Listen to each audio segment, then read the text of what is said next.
नमस्कार,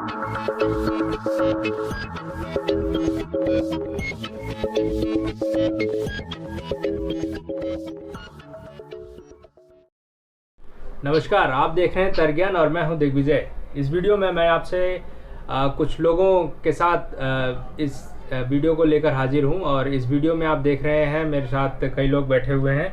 तो इस वीडियो में मैं एक महत्वपूर्ण विषय के बारे में चर्चा करने जा रहा हूं और चर्चा करने के लिए जो लोग मेरे साथ मौजूद हैं वो इस विषय पर बहुत ज़्यादा काम कर रहे हैं। तो विषय क्या है? विषय है कि लॉकडाउन में जिस तरीके की समस्याएं लोगों के सामने आई हैं और लोग किस तरीके से उन चुनौतियों का सामना कर रहे हैं और कौन से लोग वो हैं जो उन लोगों तक पहुंच रहे हैं और उनकी सहायता कर रहे हैं। तो 3 लोग मेरे साथ हैं जो इस चुनौती भरे समय में, चुनौती भरे वक्त में लोगों तक पहुंच रहे हैं और लोगों की सहायता कर रहे हैं। तो सबसे पहले वीडियो को शुरू किया जाए। आप सभी से अनुरोध कि वीडियो को पूरा जरूर देखें, इस डिस्कशन को, ताकि जिस विषय के बारे में हम बात कर रहे हैं उस विषय में क्या बताया गया है आप पूरा जरूर जान सकें। तो मेरे साथ इस समय है अंकित, सुमन, जो कि इस चुनौतीपूर्ण समय में, इस कठिन वक्त में लोगों के साथ जुड़े हुए हैं और तमाम तरीके का जो सहायता कार्यक्रम चलाया जा रहा है उसमें भाग ले रहे हैं। और इसके साथ साथ मेरे साथ है प्रशांत है हमारे साथ, और उसके अलावा हिमांशु इनके साथ बैठे हुए हैं। हिमांशु को आप देख सकते हैं। तो ये लोग ग्राउंड लेवल पर जाकर काम कर रहे हैं, आर्थिक सहायता लोगों तक पहुंचा रहे हैं, खासतौर पर जो दिहाड़ी मजदूरी कर रहे हैं दिल्ली में ये लोग काफ़ी सक्रिय रूप से तब से एक्टिव हैं जब से लॉकडाउन घोषित किया गया है पूरे देश में।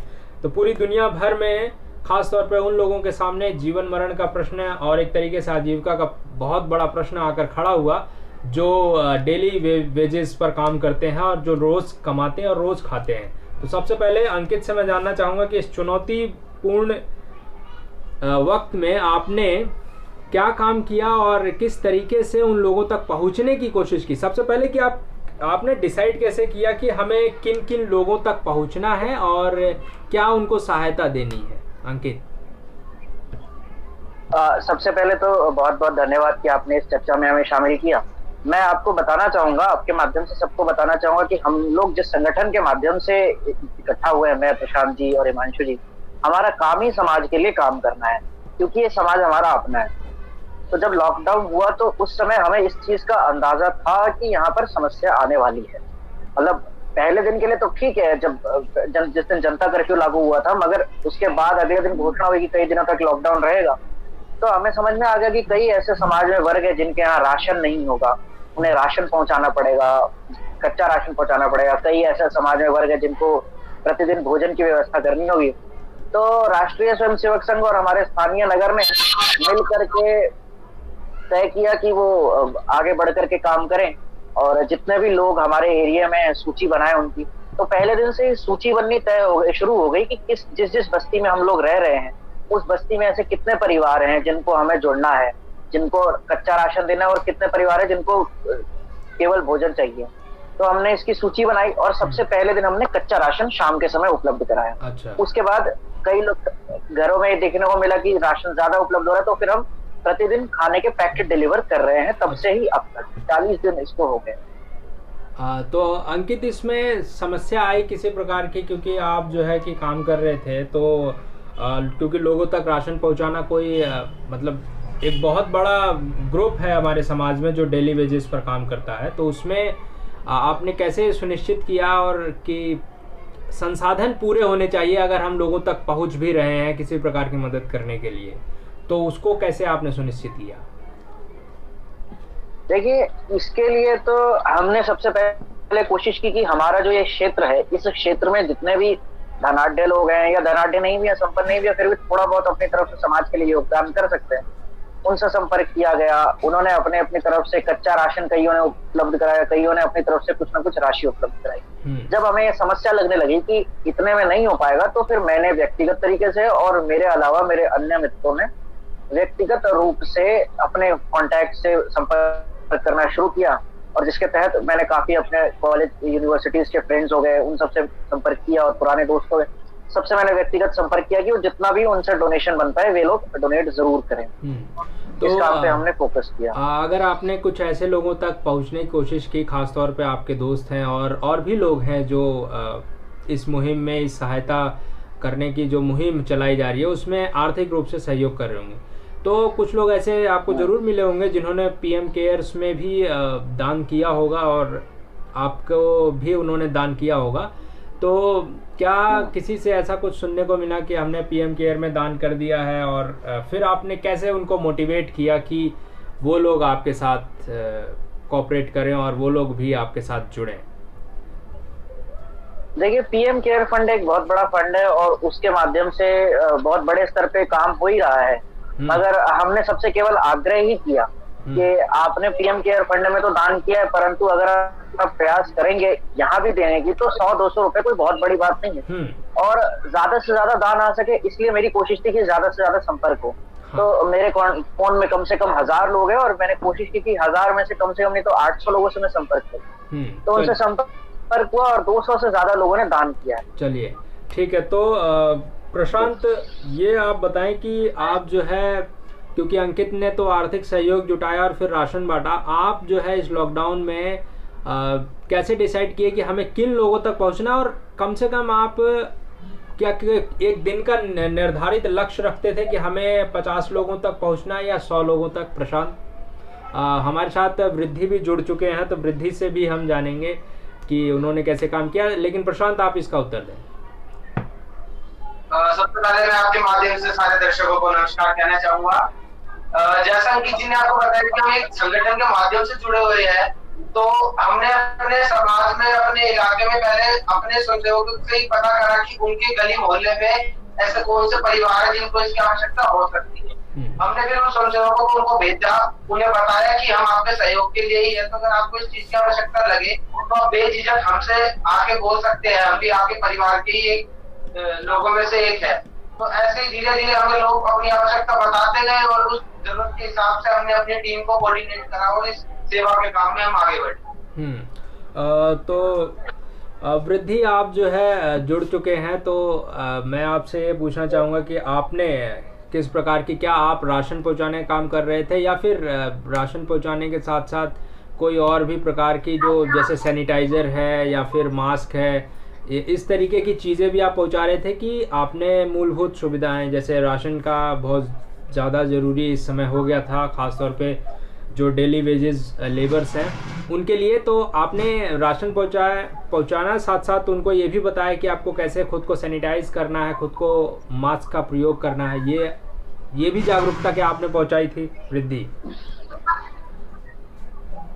हाँ जी, उनको जी सब कुछ बताया गया था पहले से ही कि जब हम खाना बांटते हैं तो अपना मतलब आपस में सोशल डिस्टेंसिंग करनी है, आपस में मतलब खाना बांट रहे हम तो एक मीटर गैप में रहे, सब कोई भगदड़ ना मचाए, आसपास ना चिपके, अपने आप को साफ रखें, दिन में हाथ धोते रहे बार बार, अपने आंख नाक मगर ना छुए, उन सबको सब कुछ बताया गया था पहले ही। चलिए, तो हिमांशु आप बताइए कि आप दोनों एक साथ बैठे हुए हैं, तो क्या आप एक ही मोहल्ले में रहते हैं और एक साथ मिलकर काम कर रहे हैं कि अलग अलग? जी, हम एक मोहल्ले में तो रहते हैं, बट हम थोड़ा दूर रहते हैं, बट कभी कभार लॉकडाउन के टाइम एक दूसरे घर आना जाना लगा रहता है और साथ में ही हम लोग काम कर रहे हैं, साथ में ही मतलब ये भोजन वितरण करते हैं, साथ में रसोई में जाते हैं जहाँ हमारी रसोई में खाना बनता है और वहाँ जाकर हम फिर लोगों को देने जाते हैं। अच्छा, तो एक जो सबसे महत्वपूर्ण प्रश्न ये भी है कि देखिए, क्योंकि पिछले महीने का जो राशन था दिल्ली सरकार ने मुफ्त तो दिया, लेकिन उसमें गेहूं और चावल ही था। इस बार दिल्ली सरकार ने किया है कि हम एक किट भी देंगे। तो ये चीज़ मिलने के बाद आपको लगता है कि थोड़ा बहुत जो आप अभी सहयोग कर रहे हैं और उन लोगों की स्थिति में थोड़ा बहुत और बेहतरी आएगी और सुधार आएगा? अंकित, इस बात का जवाब दें। बिल्कुल, ये बिल्कुल सही बात कही आपने कि पिछले महीने तो केवल दाल और चावल और गेहूं ये ही प्रोवाइड कराए जा रहे थे, मगर इस महीने से जो दिल्ली सरकार के माध्यम से किट प्रोवाइड कराई जा रही है, तो उससे काफी बदलाव आएगा और काफी सुधार आएगा। हम भी कोशिश कर रहे हैं कि ज्यादा से ज्यादा लोग दिल्ली सरकार की इस योजना का लाभ उठा सके। कोई भी सरकार हो, उनकी सरकार की तरफ से अगर कोई लाभ जनता तक मिल रहा है तो हमारी पूरी कोशिश है कि जनता उस लाभ को ले सके, ग्रहण कर सके, ये हमारी कोशिश है। और काफी लाभ पहुंचेगा। प्रशांत, जी की बात में एक बात और जोड़ना चाहूंगा। जैसे अंकित जी ने बताया कि हम भी प्रयास कर रहे हैं कि लोग सरकार के जो प्रोवाइड कर रही है उसका उपयोग कर सके। इसी साथ हम जिन लोगों को खाना देने जा रहे हैं, अगर उनका राशन है तो हम खुद अपने फोन से, अपने कंप्यूटर से उनकी डिटेल्स फिल कर लेते हैं ऑनलाइन फॉर्म जो गवर्नमेंट ने दिया है। ताकि कुछ लोग ऐसे भी है जो फोन चलाना नहीं जानते या थोड़े कम शिक्षित है, तो हम एज अ यूथ हमारी जिम्मेवारी बनती है कि समाज के ऐसे लोगों को जिनको थोड़ी सी पढ़ने लिखने में दिक्कत है उसका भी सहयोग हम करें। तो हम उस माध्यम से हेल्प कर रहे हैं कि उनका फॉर्म भरवाने के लिए भी हमारी टीम काम कर रही है। अच्छा, तो एक जो कि आप सभी लोग इसका जवाब देंगे बारी बारी से, जो कि एक बड़ा ही महत्वपूर्ण प्रश्न मेरे दिमाग में आया कि जब आप लोगों से मिल रहे हैं, लोगों तक इस प्रकार की सहायता पहुंचा रहे हैं, तो इस तरीके की बीमारी, क्योंकि कोई किसी के ध्यान में नहीं है कि इस तरीके का कभी सिचुएशन आया हो कि सब चीज़ें बंद कर दी गई हो और सब घरों में हो, तो लोगों के मन में इस लॉकडाउन के बारे में क्या विचार है? तो सबसे पहले वृद्धि, अगर आप बताना चाहें कि लॉकडाउन के बारे में लोगों के मन में क्या विचार हैं। आप बहुत सारे लोगों से मिले होंगे जी। आपकी आवाज जरा कटी, वो पूछ रहे हैं कि लॉकडाउन, आवाज क्लियर नहीं आई थी। वो पूछ रहे हैं कि लॉकडाउन के बारे में लोगों का क्या कहना है। आप इतने सारे लोगों से मिले हैं तो उनके मन में क्या विचार है लॉकडाउन को लेकर? लॉकडाउन को लेकर यही है कि मतलब कुछ लोग पहले समझ नहीं रहते कि हमारे भलाई के लिए है, लेकिन जैसे मतलब कुछ केसेस बढ़ रहे हैं तो उससे लोगों को लग रहा है कि हमारी भलाई के लिए, तो अभी सब वो घर में ही बैठे हुए हैं। तो बाकी जो फोन किसी को होता है कि यहाँ भी खाना नहीं मिल रहा है, किसी के एरिया में है कि यहाँ भी इसको खाना नहीं मिल पा रहा है, तो कुछ सुविधा तो उन्होंने लोगों ने खुद अपने मोहल्ले में कर दी है कि यहाँ भी हम इनको खाना दे रहे हैं सुबह शाम। अब उनसे जितना हो सका उन्होंने करा, बाकी अब हमें बताया था कि हम इनको खाना पहुंचाना, तो हम वहाँ पहुंचा सकते खाना। प्रशांत और हिमांशु? हाँ, पहले दिक्कत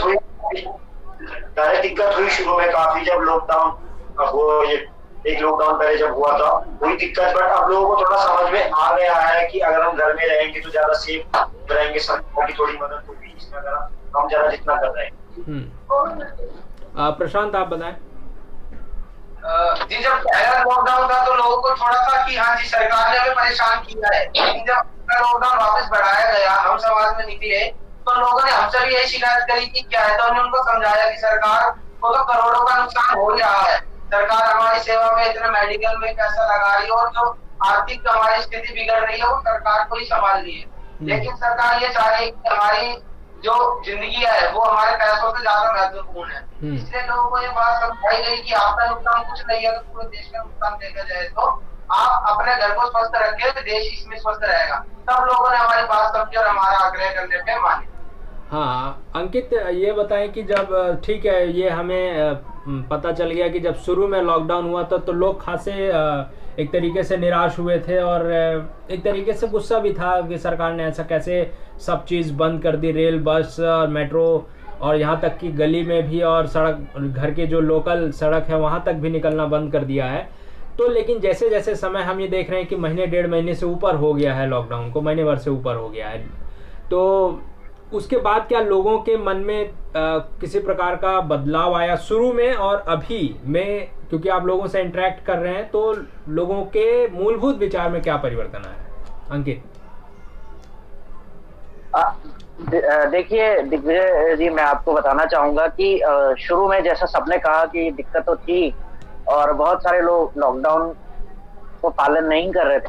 आज भी अगर आप सड़कों पे निकले और आपको देख के बहुत होगी, क्योंकि आज भी बहुत सारे लोग डिस्टेंसिंग का पालन अभी भी नहीं कर रहे हैं। और दिल्ली में तो ये बहुत ही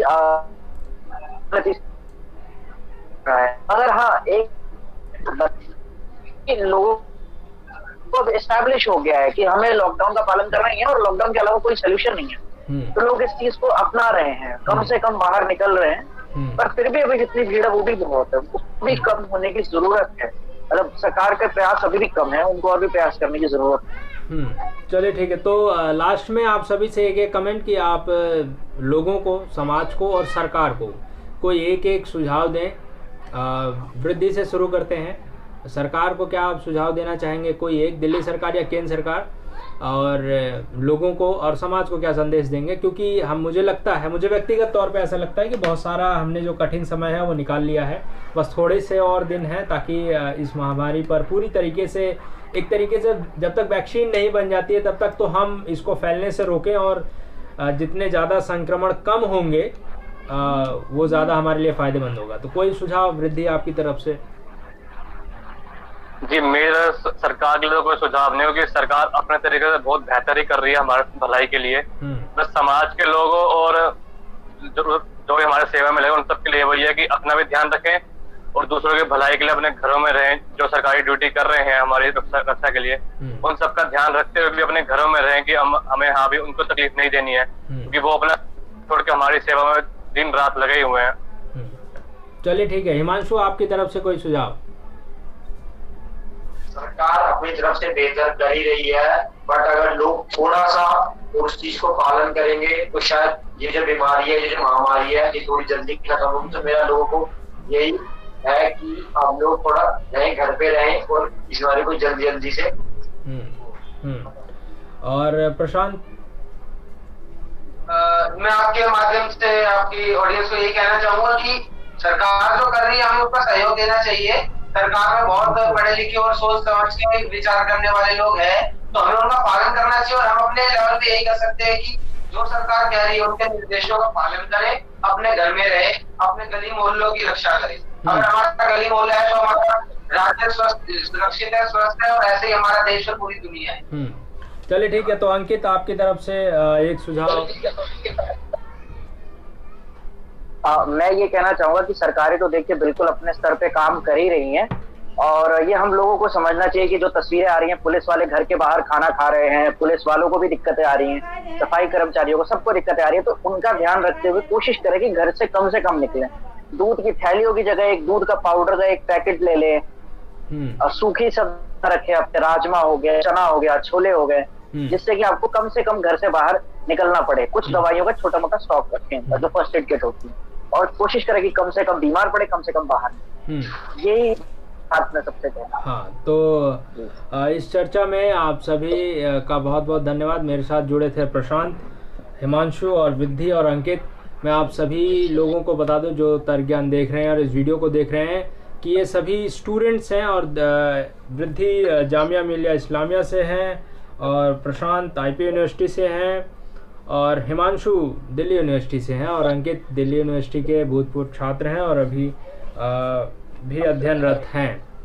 तो आप सभी का बहुत बहुत धन्यवाद। और ये देखने वाली बात है कि स्टूडेंट्स, क्योंकि देश में बहुत ज़्यादा बड़ी संख्या में सशक्त स्टूडेंट्स हैं जो कि हर किसी प्रकार की चुनौती से निपटने के लिए तैयार रहते हैं, और जो कि इन सभी, ये तो मेरे पास सिर्फ केवल 3 लोग जुड़ पाया मैं, लेकिन बहुत सारे और विद्यार्थी भी इस मुश्किल घड़ी में लोगों की सहायता कर रहे हैं, और न केवल शहरों में बल्कि गाँवों में भी बहुत सारे लोग सहायता कर रहे हैं।